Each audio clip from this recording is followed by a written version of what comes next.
नमस्कार, मैं हूँ अर्शी शेख। स्वागत करती हूँ आपके पसंदीदा शो जिसका नाम है हेल्प डेस्क। इस श्रृंखला में हमने काफ़ी सारे टॉपिकों को कवर किया है, जैसे प्रेगनेंसी, इनफर्टिलिटी, प्यूबर्टी एक्सेट्रा। लेकिन आज हम जिस विषय पर चर्चा करने जा रहे हैं वो है वैक्सीनेशन।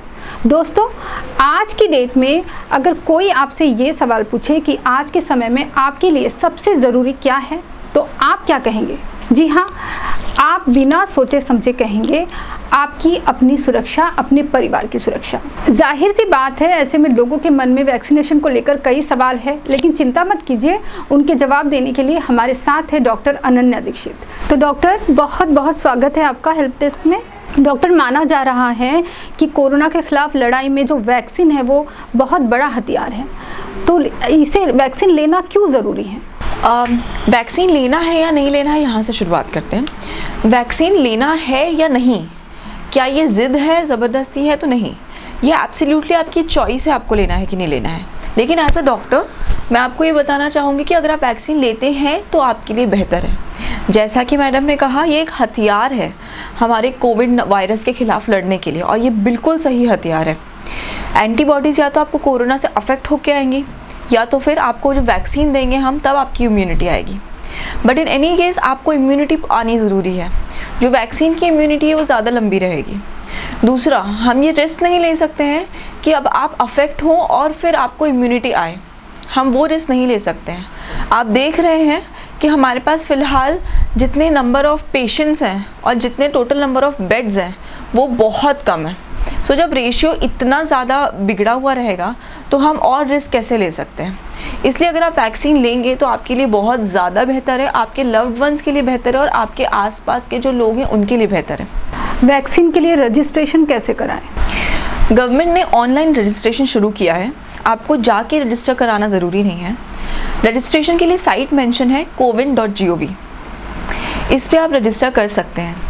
आपको अपने आधार कार्ड की ज़रूरत होगी।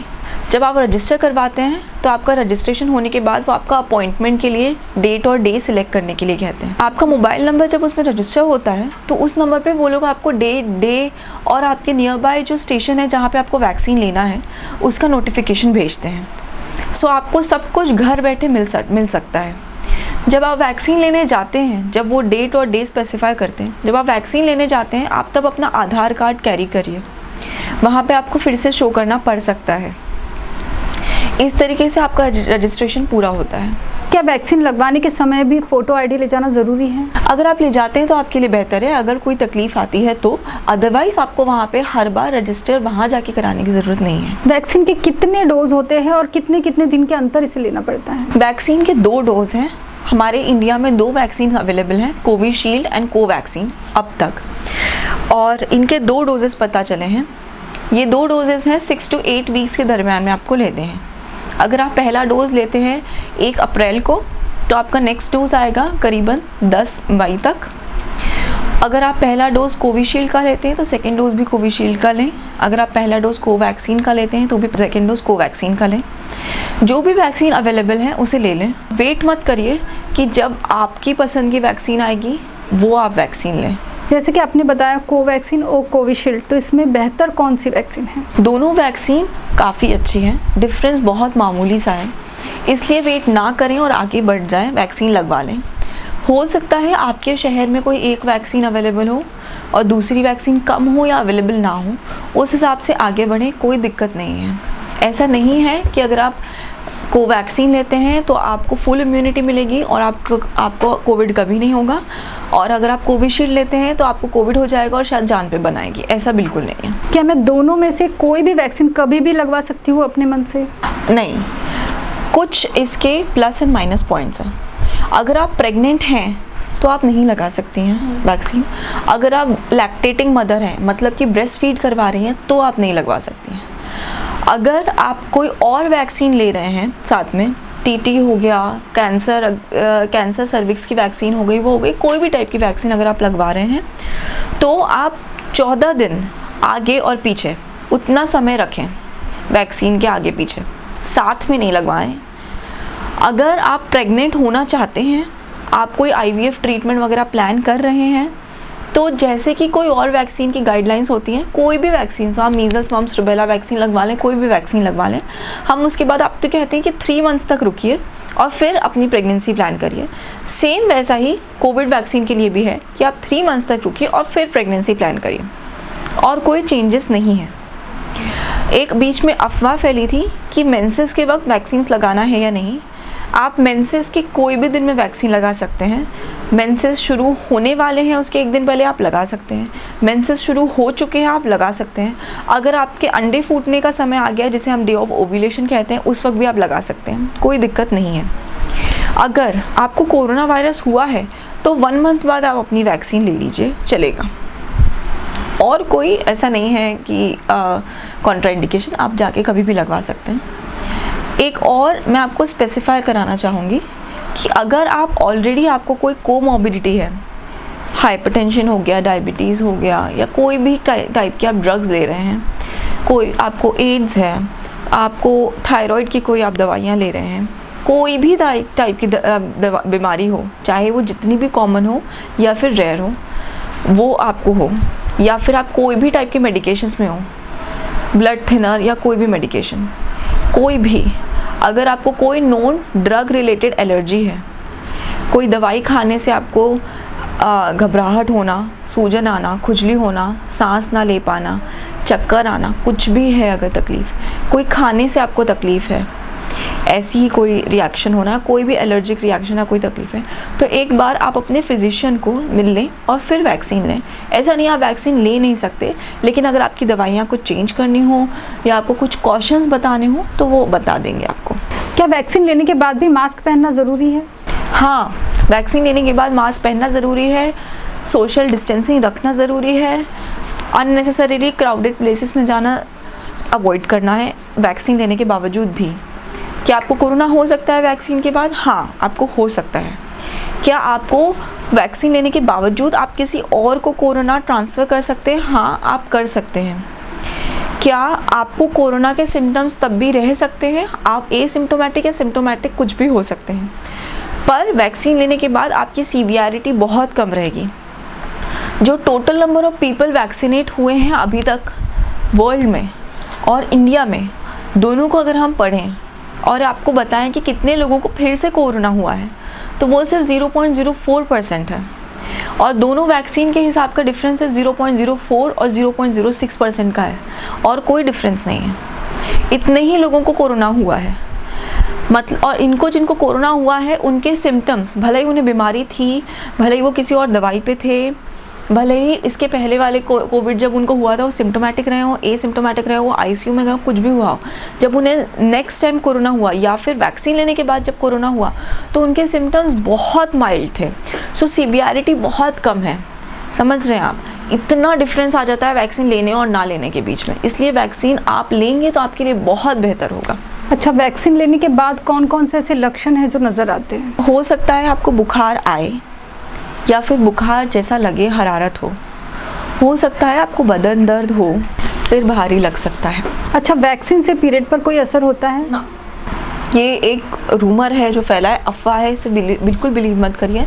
वैक्सीन से आपके माहवारी में कोई प्रॉब्लम नहीं होगी, ना ही वैक्सीन से आपके आगे जाके बच्चा बनने में या फिर अंडा बनने में कोई तकलीफ़ आएगी, ऐसा कोई एविडेंस नहीं है अभी तक के। सो आपके कोई फर्टिलिटी इश्यूज़ या फिर आपकी मेंस्ट्रुअल चेंजेस नहीं होंगे, सो बिना डरे आप लें। अच्छा, पहले मुझे कोरोना हुआ था, अब मैं स्वस्थ हूँ, तो फिर भी क्या मुझे वैक्सीन लगवानी चाहिए? हाँ, लगवानी चाहिए। आपको 1 मंथ बाद लगानी है। अगर उससे जल्दी आपको लगवानी है 1 मंथ के पहले, तो एक बार आप फिजिशियन से कंसल्ट करें। वैक्सीन की कीमत क्या है? अगर आप गवर्नमेंट हॉस्पिटल्स में जाके लगवा रहे हैं तो उसकी कीमत है 0, फ्री ऑफ कॉस्ट। अगर आप किसी प्राइवेट सेंटर में जाके लगवा रहे हैं तो उसकी कीमत है 250 रुपीज़। अभी सीएम ने न्यूज़ में बोला है कि महाराष्ट्र में वैक्सीन फ्री ऑफ कॉस्ट होंगी, तो आप जल्दी रजिस्टर करवाएं, अपना अपॉइंटमेंट फिक्स करें और वैक्सीन लें। जैसे कि आपने बताया कि ब्रेस्ट फीडिंग महिलाएं और जो प्रेग्नेंट महिलाएं, उन्हें नहीं चाहिए, वैक्सीन नहीं लेनी चाहिए, तो उन्हें क्या कोरोना नहीं हो सकता? उन्हें भी कोरोना हुआ है और उन्हें आगे हो सकता है। Around the world corona vaccines पे रिसर्च शुरू है। यूएस में 20,000 महिलाओं पे जो प्रेग्नेंट थी उन पे टेस्ट हुआ है और वैक्सीन के कोई भी अलार्मिंग साइंस नहीं मिले हैं। मतलब कि कोई भी जिससे एलर्जिक रिएक्शन हो, कोई भी गलत टाइप का इफेक्ट बॉडी में हो, बेबी पे हो, ऐसा नहीं पता चला है। इंडिया की एक डॉक्टर हैं न्यूयॉर्क सिटी में, डॉक्टर प्रेरणा श्रेष्ठा। वो न्यूरोबायोलॉजी एंड बिहेवियर में के डिपार्टमेंट में असिस्टेंट प्रोफेसर हैं स्टोनी ब्रूक यूनिवर्सिटी में, जो कि न्यूयॉर्क सिटी में है। उन्होंने प्रेगनेंसी के फाइनल मंथ्स में, जब उनका 7th, 9th, 8th, 9th ऐसा मंथ शुरू थे, तब उन्होंने कोविड वैक्सीन के 2 डोजेस लिए थे। जब उन्हें बेबी डिलीवर हुआ तो 24 अप्रैल को उनका टेस्ट किया गया बेबी का। पता चला बेबी में एंटीबॉडीज़ प्रेजेंट हैं। पूरे प्रेगनेंसी में उन्हें कभी भी कोविड नहीं हुआ था। प्रेगनेंसी के पहले भी उन्हें कोविड नहीं हुआ था। मतलब कि उन्हें जो एंटीबॉडीज़ ट्रांसफ़र हुई हैं वो वैक्सीन के थ्रू ट्रांसफ़र हुई हैं। कोई भी साइड इफ़ेक्ट बेबी में नहीं मिला है, कोई भी साइड इफ़ेक्ट मदर में नहीं मिला है, ना प्रेगनेंसी पीरियड में, ना बेबी में, ना डिलीवर होने के बाद बेबी में, ना डिलीवर होने के बाद मदर में। लेकिन ये वैक्सीन कोविशील्ड या फिर कोवैक्सीन नहीं थी। इंडिया में अभी 2 ही वैक्सीन अवेलेबल हैं, कोविशील्ड और कोवैक्सीन, और इन दोनों का कोई ट्रायल अभी तक नहीं हुआ है। इसलिए हमने अभी बोला गया है कि आप जब तक इनफ ट्रायल्स नहीं हो जाते, जब तक एविडेंस नहीं मिलता, तब तक आप वैक्सीन ना लें, प्रेग्नेंट मदर्स और लैक्टेटिंग मदर्स।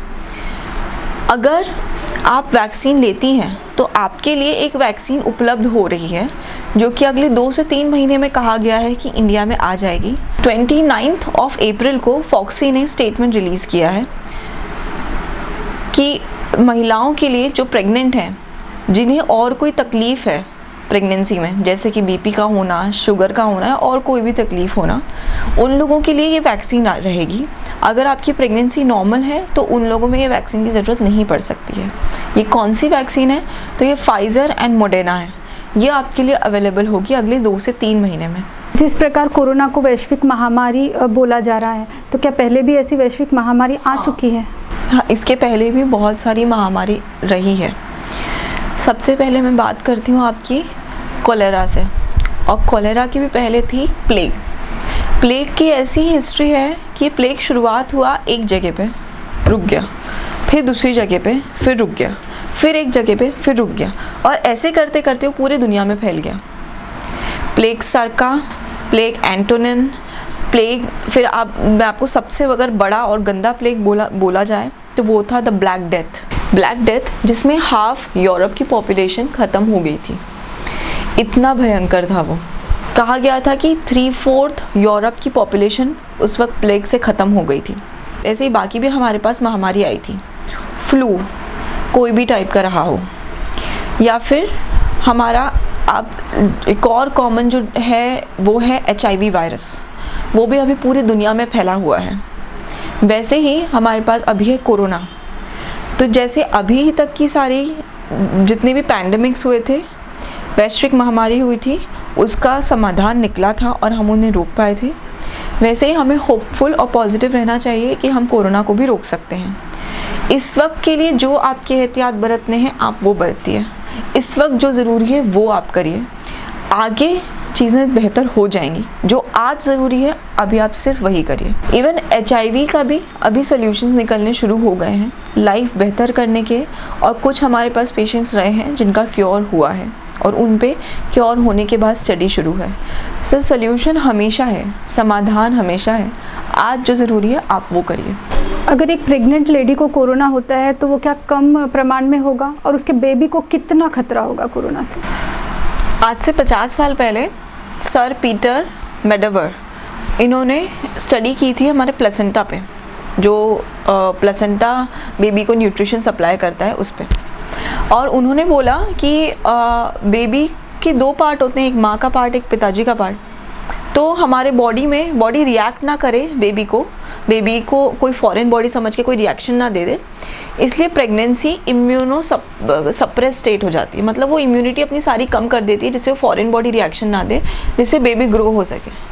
50 साल में जाहिर सी बात है कि हमारे पास और ज़्यादा प्रोग्रेस हुई, हमने और ज़्यादा एजुकेशन एंड रिसर्च की प्लेसेंटा के ऊपर, और हमें ये पता चला कि एक्चुअली इम्यूनो सप्रेस स्टेट नहीं है प्रेगनेंसी में इम्यूनो मॉड्यूलेशन होता है, यानी कि इम्यूनिटी मॉडिफाई करती है अपने आप को समय के साथ। इसमें क्या होता है, जो कि इन्फ्लेमेटरी सेल्स वगैरह होते हैं हमारे बॉडी के, वो थोड़े बढ़ते हैं और वो प्रोटेक्टिव वे में काम करते हैं बेबी के लिए। ये सेल्स पूरे बॉडी के बात नहीं कर रही हूँ मैं। ऐसा नहीं है कि अगर आपको कोई घाव होगा, कोई वायरस होगा, कोई बीमारी होगी तो आपकी बॉडी रिएक्ट नहीं करेगी, वो एक अलग बात है। हम इस वक्त बेबी को लेके बात करें, वो रिएक्शन बेबी की तरफ कैसे आता है। तो प्लेसेंटा का जो है ना फंक्शंस बहुत सारे हैं। न्यूट्रिशन पहुँचाना, ऑक्सीजन पहुँचाना, कुछ दवाइयाँ पहुँचाना, कुछ दवाइयों को रोकना, कुछ बीमारियां पहुंचाता है और कुछ बीमारियों को रोकता है, कुछ हार्मोन्स को पहुंचाता है, कुछ हार्मोन्स को रोकता है। मतलब कि इसे बैरियर फंक्शन है, आधा जा रहा है, आधा नहीं जा रहा है। तो पहले कोविड के लिए उन्हें लगा कि ये कैसा है, प्लेसेंटा से ट्रांसफ़र होता है मदर को या नहीं होता है। तो चाइना में 33 प्रेग्नेंट वुमेन पे स्टडी हुई थी वुहान में लास्ट ईयर, और उन्होंने पता किया कि 2 से 3 महिलाओं ने बेबी को ट्रांसफ़र किया था वायरस। कैसे उन्होंने पता किया, तो बच्चे की नाल जो होती है उसमें से ब्लड निकाल के उसका टेस्ट किया उन लोगों ने, और फिर पता चला कि इसमें मौजूद है वायरस। ये से 3 उन्हें लास्ट ईयर पता चले, और फिर हमारी स्टडी चलती रही। इसलिए ट्रांसफ़र हो सकता है, ये मिला है। क्या बच्चे को कोई डेथ हुई है अभी तक? एक बच्चे की डेथ हुई थी जो अराउंड 6 मंथ्स में डिलीवर हुआ था एक मदर से, लेकिन उसका कोई डायरेक्ट रिलेशन कोरोना से मिला ही नहीं। क्यों नहीं मिला? क्योंकि वो मदर को ही खुद बहुत ज़्यादा निमोनिया था, उसके काफ़ी सारे ऑर्गन्स डैमेज हो रहे थे। तो जब खुद की बॉडी को ही ब्लड नहीं मिल रहा है, खुद की बॉडी को ही अगर ऑक्सीजन नहीं मिल रही है, तो बेबी तक कैसे ट्रांसफ़र करेगी ना। तो इसलिए कोई डायरेक्ट कोरिलेशन नहीं मिला उनको कि कोरोना के कारण बेबी की डेथ हुई है क्या, ऐसा बिल्कुल नहीं था। सारे बेबीज़ अभी तक हेल्दी रहे हैं, कोरोना के कारण उन्हें कोई तकलीफ नहीं हुई है। डॉक्टर, वैक्सीनेशन लेने से पहले, जाने के पहले क्या क्या तैयारी करके जाना चाहिए? किस किस चीज़ों का ध्यान रखना पड़ता है? खाना खा के जाइए। अगर आप फास्ट वगैरह कर रहे हैं तो थोड़ा स्ट्रेस की तरह वो काम करता है।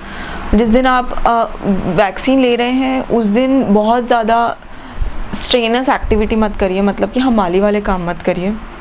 रात भर जगना, खाना पीना ना करना, पानी बराबर नहीं लेना, ये सब मत करना। अपना नॉर्मल रूटीन आप सारे फॉलो कर सकते हैं।